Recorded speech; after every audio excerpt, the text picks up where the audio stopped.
এই যে বন্ধুরা টিকিয়া করব।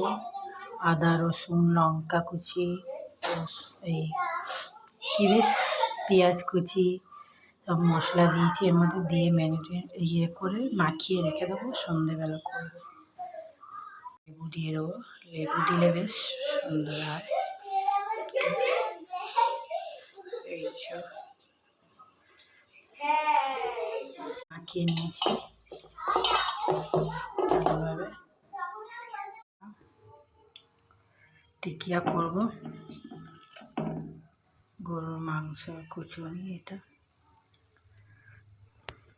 বন্ধুরা টিকিয়া করব, মাংস কুচুনি আছে, তেল দিয়েছি, যেটা দুপুরবেলা সব মাখিয়ে রেখেছিলাম সেটাই। এই যে টিকিয়া হচ্ছে, এই যে হয়েছে কটা মুচমুচে সঙ্গে, আর এগুলো একটু ঝুরি ভাজার মতন হয়ে গেছে। এই যে